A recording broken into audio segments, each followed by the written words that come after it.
realizes he's about to be tricked. But she keeps saying, "So, when will you kiss Grandma? When will you kiss her?" And she's repeating this over and over like a loop, and finally he mumbles, "I'll kiss you when we're in the living room." Which I guess seems pretty safe to him since we've been in the kitchen for several days now.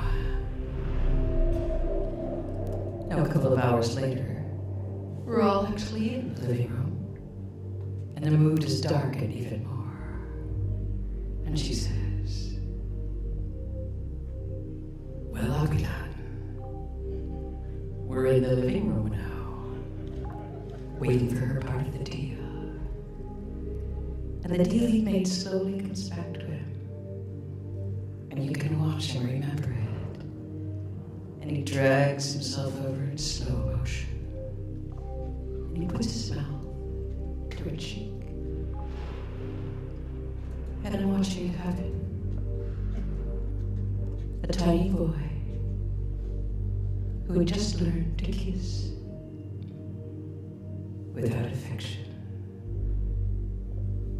To kiss as a form of payment, as part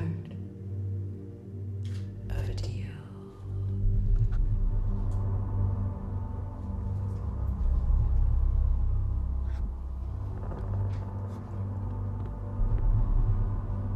You know, I spent a lot of my childhood hearing about the end of time, the apocalypse, the way it was described in Revelations, fiery and final.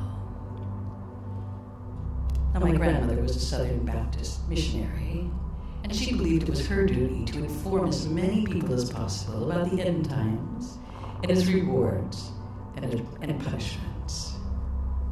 Now, on the other side of my family were the Swedes, who could really care less about the future.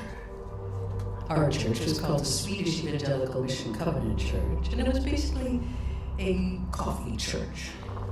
We'd listen to the sermon, and then we'd go down to the fellowship room and get really wired on coffee. Now, the sermons themselves were actually just some pretty sensible advice about being kind to neighbors, and being reasonable, and the rewards that you would immediately receive for acting this way. As well as a lot of stories that Jesus told about wise men and poor men and what to do in certain situations and just how to look at the world, just really practical things. Now later, when I began going to Italy, I looked at a lot of the paintings and sculptures of Jesus, and they all looked so unfamiliar. In these paintings, he was never shown talking or gesturing or teaching. He was almost always pictured as a little baby being held by his mother, or else he was dead in her arms.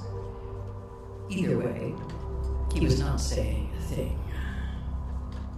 Now, by that time, I was doing a lot of work in Italy, and I often got booked into churches, which were used as theaters when there weren't services going on.